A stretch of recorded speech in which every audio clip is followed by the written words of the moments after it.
Ja locītavā ir bijusi trauma vai operācija un šo locītavu nav atļauts kustināt, tad mēs rekomendējam veikt šos vingrinājumus, kurus var veikt apkārt esošajām locītavām, lai mazinātu sāpes, muskuļu atrofiju, mazinātu tūsku un veicinātu dzīšanu. Šie ir vispārīgi vingrinājumi, kurus var veikt jau no pirmās dienas, pat ja ir bijusi operācija. Sākam vingrinājumus pie pleca imobilizācijas ar plaukstu.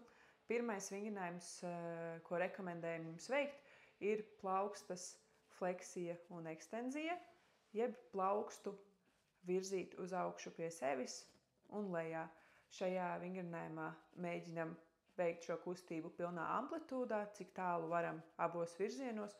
Šeit varat sajust, ka iestiepsies, noliecot plaukstu uz leju, iestiepsies virsējie muskuļi un atliecot atpakaļ, iespējams jutīsiet, kas iestiepjās apakšējie šeit muskuļi. Šo vingrinājumu veicam lēnām 15 reizes. Nākamais vingrinājums, ko varam veikt ar plaukstu, ir, lai uzlabotu asinsritī rokā, ir šāds te plaukstas saspiešana dūrītē un atbrīvošana. Šeit mēģinam tiešām aktivizēt plaukstas muskuļus, apakšdāma muskuļus.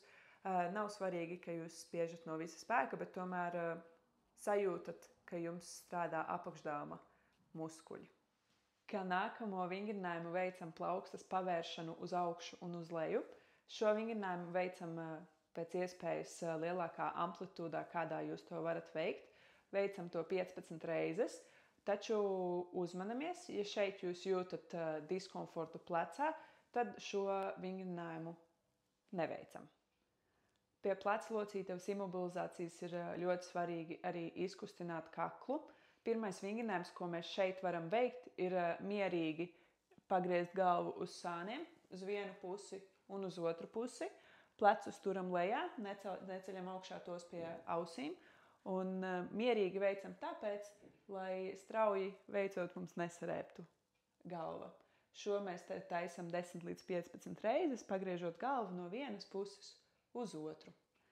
Nākamais vingrinājums arī ar kaklu būs no galvas nolaišana sānis uz vienu pusi, cik nu tālu jūs varat, un lēnām nolaist galvu uz otru pusi.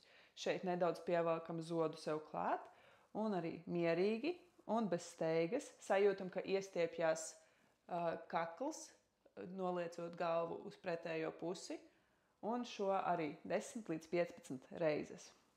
Un trešais vingrinājums, ko jūs šeit varat veikt, ir nolaist galvu sānis un caur zodu, caur priekšu, nedaudz uztaisot dubultzodu, lēnām galvu pārvaļam uz otru pusi un tāpatās arī mierīgi atpakaļ. Šo vingrinājumu arī neveicam strauji, lai nesarēptu galva. Tāpat nevajadzētu aizmirst arī par elkoņa locītavu, tāpēc sākumā izņemsim roku no mūsu imobilizācijas aparāta un šeit mierīgi iztaisnojam elkoni un saliecam to atpakaļ augšā, neveicot nekādas kustības pleca locītavā. Šādi mēs saglabāsim kustības amplitūdu elkonī visu šo imobilizācijas laiku. Ja iemesls imobilizācijai ir bicepsa trauma, tad iesakam šos vingrinājumus veikt uzmanīgi un konsultēties ar jūsu fizioterapeitu. Šie ir vienkārši un droši vingrinājumi, kurus varat veikt pašu spēkiem mājas apstākļos, taču, ja tie saglabā diskomfortu, vēršieties pie fizioterapeita, lai pēc iespējas ātrāk turpinātu savu rehabilitācijas procesu.